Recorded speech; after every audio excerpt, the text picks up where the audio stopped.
Iglesia, vamos a empezar inmediatamente a hablar de su palabra. ¿Dónde está tu gloria?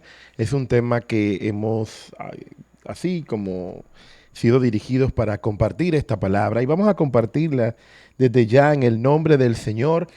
Y comenzamos diciendo, por ejemplo, en un momento el profeta Jeremías, Dios le anuncia muchas veces un juicio contra el pueblo de Israel y el pueblo de Israel había sido, dice la palabra, había sido un pueblo desleal con el Señor.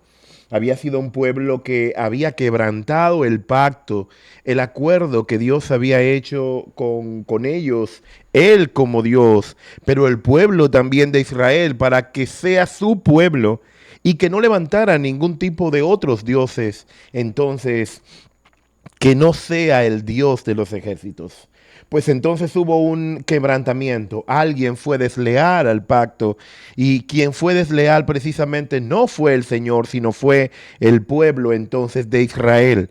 Recuerde que todos los nombres que terminan en EL significan que le pertenecen al Señor. Israel le pertenecía al Señor y Dios había jurado por su nombre entonces que Él era ese Señor en el cual ellos tenían que rendir honor, adoración en todo momento. Bueno, pues este pueblo había roto el pacto y la nación entera, dice la palabra, se había corrompido. Por eso advierte el profeta, Dios traerá a una nación pagana, oiga bien, para castigar a su pueblo. ¿A cuál pueblo? A este pueblo Israel. Y Dios entonces utiliza al profeta para darle advertencias. En Jeremías 9 del 11 el versículo 11 y el versículo 22, y dice, haré de Jerusalén un montón de ruinas. Ese Jerusalén era la capital entonces de lo que era el pueblo de Israel, y ahí entonces viene esta palabra en Jeremías. Haré de Jerusalén un montón de ruinas, una guarida de chacales, y de las ciudades de Judá una desolación sin habitante.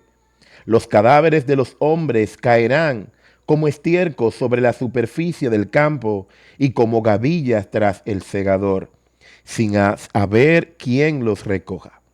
Esta fue una advertencia que Dios le dio al pueblo a través del profeta Jeremías por esto, porque Dios había decidido castigar a la nación de Israel porque había faltado al pacto y al acuerdo en el que el Señor había hecho con ellos, y precisamente este pueblo fue detrás de otros dioses que no eran. Ellos se descuidaron de lo que era esa acción de que Dios era su Dios y ahí comenzó algo.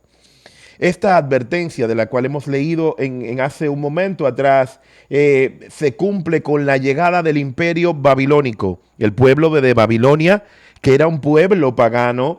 Este pueblo vino e invadió Jerusalén, como le dijo, entonces como tú has faltado a mi pacto, tú no has seguido el acuerdo de que yo sea tu Dios, entonces le permite al pueblo de Israel que sea invadido por los babilónicos y entonces ellos vienen y entran y llevan cautivo a cientos de israelitas.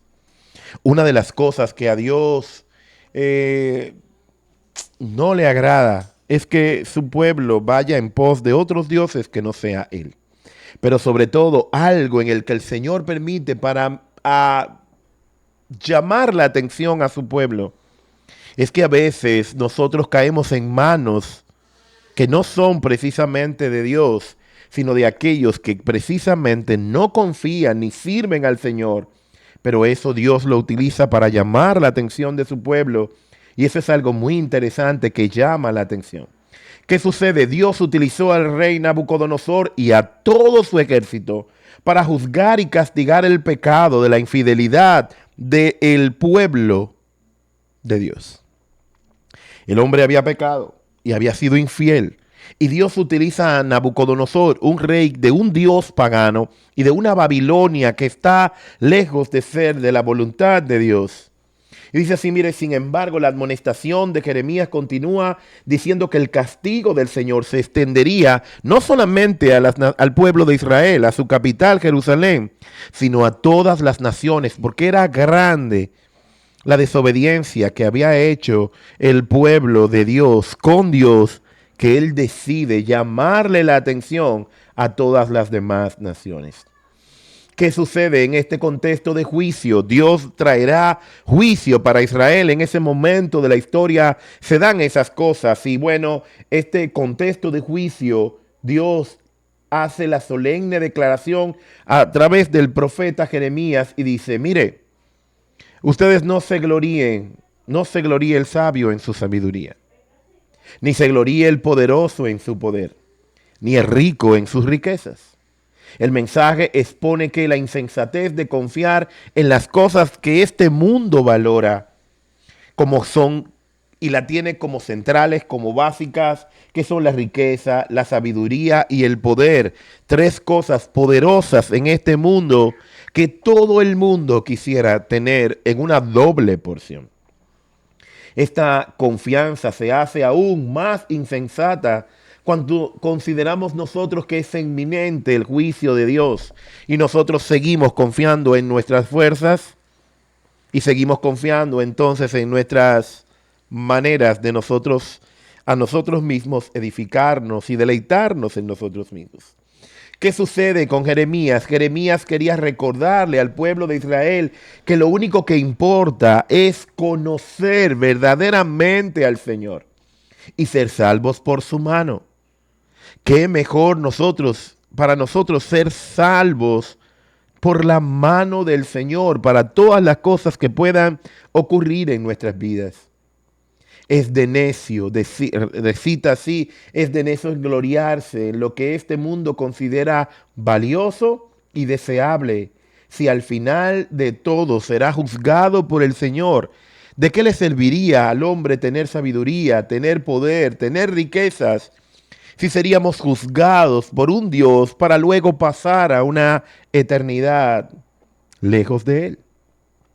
Jeremías confronta esta tendencia tan humana de confiar en nuestra sabiduría y en el poder y en la riqueza.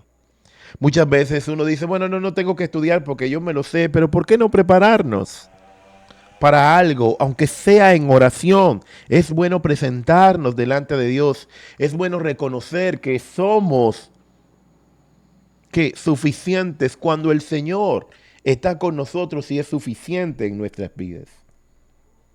Jeremías confronta esta tendencia y dice, las personas suelen obtener seguridad, identidad y paz en el conocimiento adquirido, en las fuerzas en las que se disponen. Bueno, yo tengo el poder económico para ir aquí, para ir allí, pero dice la palabra que no se confíe el guerrero en su caballo.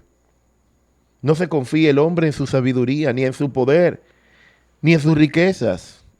Gracias a Dios que la mayoría de los hijos de Dios no tenemos nada.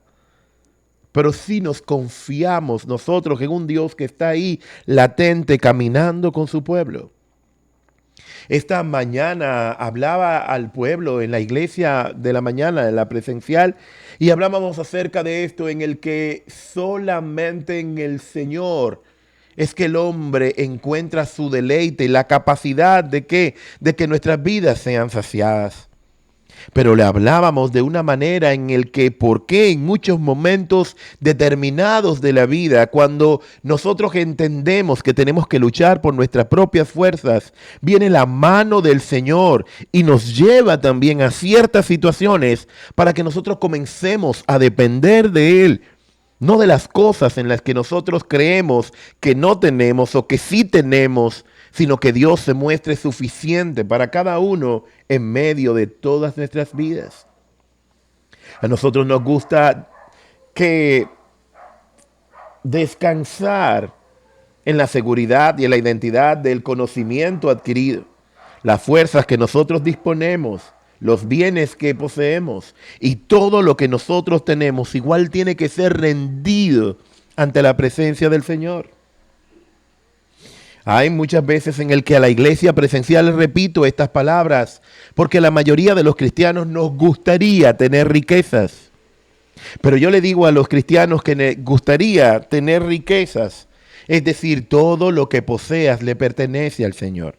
Porque si un hermano toca tu puerta, si un hermano tiene una necesidad y va a tu casa y te pide algo, o te muestra en el que hay una necesidad, o que el Espíritu te revela de que hay una necesidad, lo que tienes, no puedes negárselo. Porque ¿de qué te sirve que si tu hermano viene, oran juntos y están y hay alguna necesidad, tú lo mandes con las manos vacías? Dice la palabra, no, no lo debes dejar ir con las manos vacías. Debe ponerle algo en sus manos para que tenga una situación resuelta, porque si tú tienes, dice al que te pide prestado, no le rehuses. Esto realmente no se aplica mucho a la iglesia virtual, pero a la iglesia presencial, a la comunión de los santos. Y dice así la palabra, si nos vamos a gloriar, que sea en algo eterno y de un valor permanente. Si de algo nos vamos a gloriar, que sea en el que conocemos al Señor, el Dios de la gloria, que camina con su pueblo y que dirige sus pasos, cada uno conforme a su voluntad. Esta mañana también decíamos algo muy interesante y en el que la palabra declara que no se enciende una luz y la ponemos debajo, una lámpara y la ponemos debajo, sino que debemos ponerla en una posición donde tenga que verse para que la luz alumbre a todos. Pero que no podemos utilizar la luz de la palabra, que es la que se enciende en nuestras vidas, y encender la palabra para mirar el pecado ajeno. No es válido que nosotros estemos orando para mirar lo que ocurre más allá de nosotros, sino que cada vez que abra la palabra es una lámpara que yo estoy encendiendo para que la luz de la palabra alumbre mis lugares oscuros y me dirija hacia el Dios de la gloria para tener una comunión con el eterno Dios. Dios nunca nos va a permitir tener espíritu para saber la vida de los demás, sino para saber lo que debemos saber como intercesores, como personas que somos de un grupo de apoyo para edificar a los creyentes e ir en pos de lo que es la voluntad de Dios para edificarle, como es el sentido y el valor y el propósito que tienen las ovejas. La sabiduría humana solo puede servir para las cosas de este mundo, pero no para la salvación de la vida eterna. Está en 1 Corintios 1:21. Todo poder terrenal, declara la palabra, está sometido al poder divino. Oiga bien, de manera que el poder divino entonces pasa a ser mayor. Cuando hablamos de guerra espiritual, nosotros que estamos indicándole a las personas que no solamente el mundo físico es una copia del mundo espiritual, que es más profundo. Que cada vez que ocurre algo en el mundo físico es porque en el mundo espiritual ya hace tiempo. Los que creen en las profecías, usted ve que hay momentos en el que llega una palabra y usted no ha visto un cumplimiento. Es porque eso sucede primero en el mundo espiritual y luego se manifiesta. Mire cómo ocurrieron las cosas con el profeta Isaías. 800 años antes, Dios le revela a Isaías que vendrá un niño que nacerá y que a través de sus llagas nosotros seremos curados. En el mundo espiritual ya se había dado este nacimiento que se manifestó 800 años después, pero se hizo carne y vino hasta nosotros para habitar. Todas las riquezas de este mundo se pueden perder y carecer de valor cuando hablamos nosotros de la eternidad. Jesús le dijo de esta manera, ¿qué provecho tendrá un hombre si gana el mundo entero pero pierde su alma? Está en Mateo 16:26. Por eso el necio pone su confianza y su deleite en las cosas sin valor, trascendente, que pierden su belleza y no duran para siempre. Eso es, declara la palabra, una necedad y un peligro. A la luz de esta verdad, la solemne exhortación del profeta Jeremías resuena con una mayor fuerza y lo dice en Jeremías 9:24. Pero si alguien se gloría, gloríese en esto, de que me entiende y que me conoce. Pues yo soy el Señor, que hago misericordia, derecho y justicia en la tierra, porque en estas cosas me complazco, declara el Señor. Eso lo dice en Jeremías 9:24. Es mejor gloriarse en conocer al Señor. Es mejor de nosotros que darnos a entender por un Dios no conocido, pero que en su misericordia se revela a un pueblo que en medio de las circunstancias y la dificultad, Él permanece con nosotros, aunque nosotros en ciertos momentos no le vemos en el camino. Él está ahí caminando con nosotros. Es cierto que Dios puede darnos influencia, sabiduría y bienes en este mundo, si esa es su voluntad. Pero estas cosas también pasarán en nuestras vidas. Nuestra actitud debe ser la de humillarnos ante el Señor, de darle gracias por todo lo que Él nos da para que lo disfrutemos. Está en Primera de Tito 6:17. Y también por todo lo que nos quita, todo lo que el Señor nos ha quitado, nos los ha quitado también por un propósito que viene marcado. Pero para los hijos de Dios, todas las cosas le ayudan a bien, porque nos ayudan y en un momento nosotros no vemos la gloria de Dios que camina con nosotros, pero estamos seguros de que Él no nos dejaría solos en ningún momento. Solo Dios, que hace justicia y misericordia en la tierra, provee un sentido pleno de lo que es su deleite y una esperanza para el alma. Por lo tanto, nosotros no podemos, como pueblo de Dios, depositar nuestra esperanza y nuestro deleite supremo en los beneficios terrenales que Él nos otorga. Aun cuando el mundo exalta estas virtudes como las más valiosas, los cristianos sabemos que no merecemos nada y que todo lo que recibimos lo hemos recibido por gracia. Por lo tanto, es nuestro sentido de valor e identidad debe estar ¿en qué? En el Señor, no en las fuerzas de este mundo. Nuestro verdadero deleite está en conocer al Dios que nos salva, al Dios que nos da paz y seguridad, al Dios que nos redime, al Dios que nos bendice, al Dios que en días pasados en la reunión de la iglesia virtual, presencial, en la oración, estábamos compartiendo y estábamos diciendo las veces y las maravillas que Dios en los pequeños detalles de nuestras vidas se manifiesta. Esta mañana compartía un aprendizaje de esta semana en el sentido en el que, mire algo, la Biblia no es un libro mágico lleno de hombres santos que estuvieron en el cielo. No, la Biblia es un libro de gente como tú y como yo que cuenta su historia. La Biblia narra las experiencias de un Job, de un Noé que fue despreciado aún predicando la palabra de Dios. De un Elías que tuvo que luchar teniéndole miedo a la muerte, quedándose sin comer, pero en la Biblia están todas las estrategias y advertencias para que gente como ellos y como nosotros, que aunque hemos vivido en diferentes épocas, tenemos diferentes desafíos y en el que sí tendremos que rendirle una cuenta al Dios que nos llamó, no como que nos va a castigar. Pero cuando yo les rindo cuenta de mi fe me hace permanecer en el Señor y estar firme. Mi fe en los momentos difíciles me hace ser íntegro como Daniel, que no se fue tras Nabucodonosor porque él no tenía la comida que él quería, sino que él la despreció, habiéndola podido desear. Un Sansón que nació con propósito, pero Sansón estaba más involucrado en su propósito de su vida, en tener mujeres y en mirar y poner su mirada en las mujeres hebreas y él en las mujeres de otra nación, no en las hebreas donde a él le correspondía. Y muchas veces nosotros tenemos nuestra mirada en Babilonia, no en la nación que nos corresponde.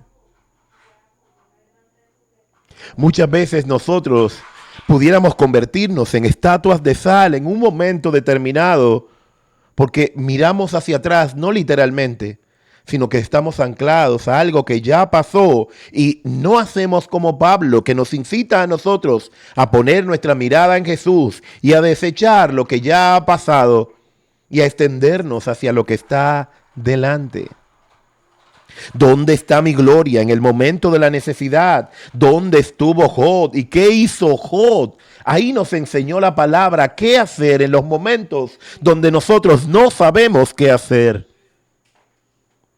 La Biblia te habla de hombres y mujeres, de una comunión que había que fue rota por un tipo de ofrenda que un hermano ofreció y que la otra era diferente, no era cuantiosa por lo que ofrecía. Ahí hay indicadores para nosotros.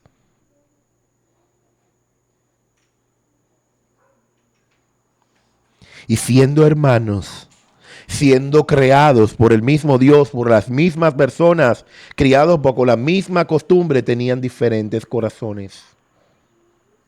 Indicadores también que están en la palabra para el pueblo de Dios. Advertencias que están para el pueblo de Dios, que están en la Biblia. Y les doy la noticia, ellos fueron tan iguales como nosotros, pero tan iguales como nosotros, que comían como nosotros, que sentían como nosotros, que tenían luchas como nosotros, tenían sentimientos como lo solemos tener los seres humanos. Pero hubo un Josué que, al igual que nosotros, con familias tal vez que no nos quieran, con escasez de muchas cosas que tal vez no tengamos, si tenemos en Dios la capacidad de, como un Josué, oró para que el sol se detuviera y el sol se detuvo. Un Elías que, a pesar de que tenía miedo porque lo andaban buscando para matarlo, él se regocijó en el Señor y obedeció. Y aún la dieta que Dios le puso, él no protestó, sino que él siguió las instrucciones de un Dios donde él nunca se refleja. Él perdió la comunión con el Señor, aunque lo estaban buscando de muerte. De un David que, aunque su hijo se levanta y su consejero, que el consejo de Ahitofel era como el consejo, como si Dios hablara para David, y aún Ahitofel se levantó en contra de David. David sube a un monte y no sube solo. Él subió con los que estaban con él, con los que adoraban con él, como muchas veces nosotros los cristianos solemos hacerlo cuando venimos y oramos con nuestros hermanos y nos unimos en el nombre del Señor para avanzar y echar hacia adelante, no porque no tenemos nada, sino porque tenemos al Señor que puede darnos todo lo que conforme a su voluntad pueda estar en nuestras vidas.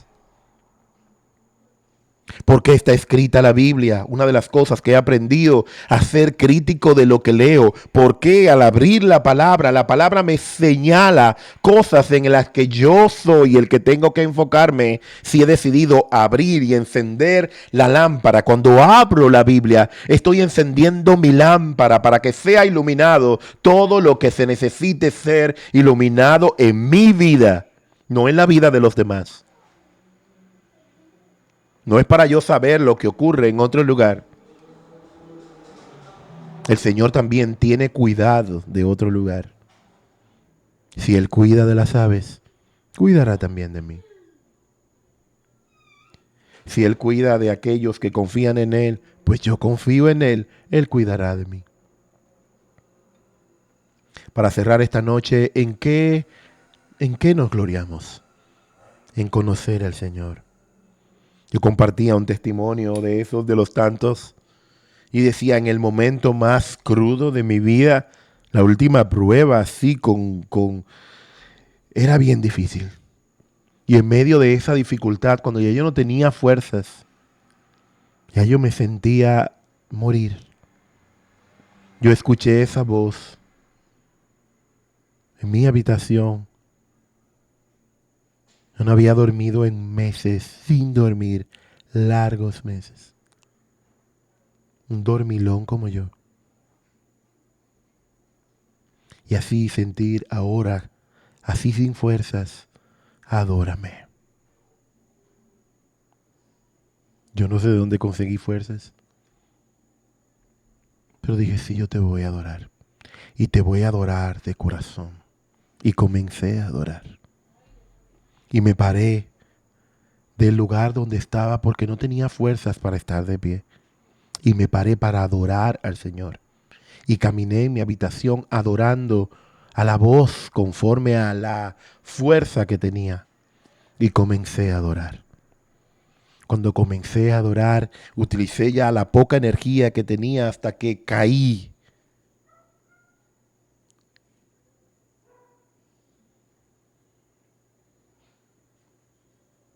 Y en medio de mi debilidad, pero de mi alabanza, aún no físicamente, continué adorando en mi espíritu para no olvidar el mandato. En ese momento yo escucho una voz que me dice, ahora levántate y ve al baño. Cuando yo vuelvo otra vez a pararme y voy a utilizar mis piernas para hacerlo, yo veo mis piernas en mi posición anterior, que no estaban.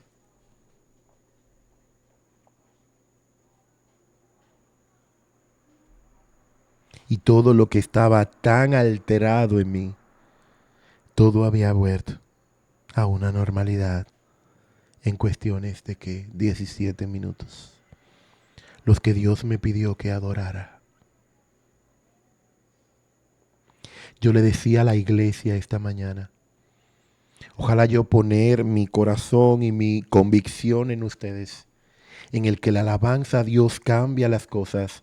Yo he visto milagros y creo que he comentado aquí experiencias, aún en los peores momentos que nosotros que estamos viviendo en ese momento, ver paralíticos levantarse delante de mí, porque pasan situaciones que nos superan, pero la alabanza a Dios cambia las cosas. Iglesia, la alabanza a Dios cambia las cosas.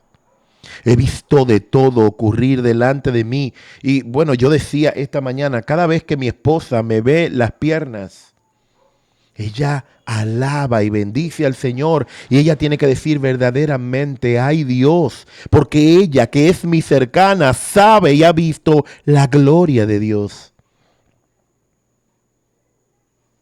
Yo tengo una oveja de esas que pastoreo, que conocí hace mucho tiempo en uno de esos congresos que cuando vivía en Santo Domingo y preparábamos. Ella conoció al Señor a través de mí y yo le enseñé a adorar. Hace ya 22 años. Antes de ayer, cumplí 22 años aquí en esta ciudad donde vivo, que el Señor me mandó hasta aquí.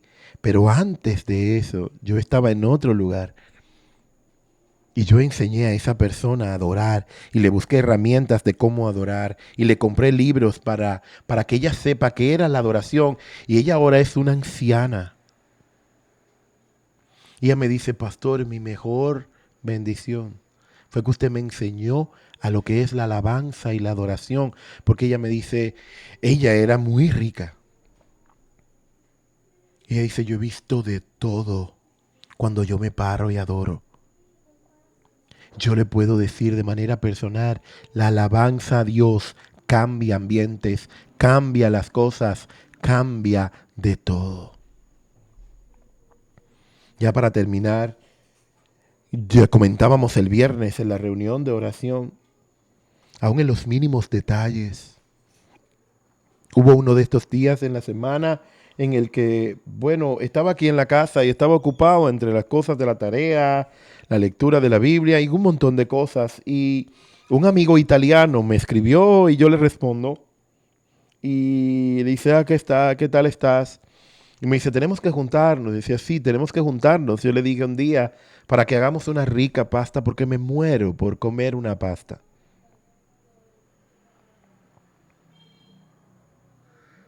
Y aquí hay pastas. Pero no había llegado el tiempo para comerlas, ni el tiempo para hacerlas. Y bueno, Simple y llanamente nos pasamos unos minutos hablando de las pastas. Y yo le decía, wow, me muero, tengo deseos de comer una pasta. Había hablado con mi esposa, tengo deseos de comer una pasta. Y al mediodía, 2 horas después, no había hablado con nadie más. Ese amigo es italiano, no vive en República Dominicana. Cuando llegué a la casa para comer, había pasta para comer. Y yo le decía a mi iglesia, yo no soy mejor que ustedes, ni ustedes son mejor que yo. Somos hombres y mujeres que creen en el Señor, que confían en el Señor y que juntos, con debilidades, con desaciertos y aciertos, nosotros que estamos caminando y el Señor tiene el cuidado. Al yo llegar para comer, así fue como, mira, aquí hay pasta. No te estoy diciendo, te estoy desafiando. Porque si a un deseo tan común como comerte algo que tú quieres, Dios tiene cuidado de ti y lo prepara. Quien preparó la pasta no había hablado con esa persona. No sabía. No vivimos cerca. No estamos tan cercanos como para esto. Pero el Espíritu Santo que conoce el corazón, iglesia, está pendiente de nosotros aún en detalles tan pequeños.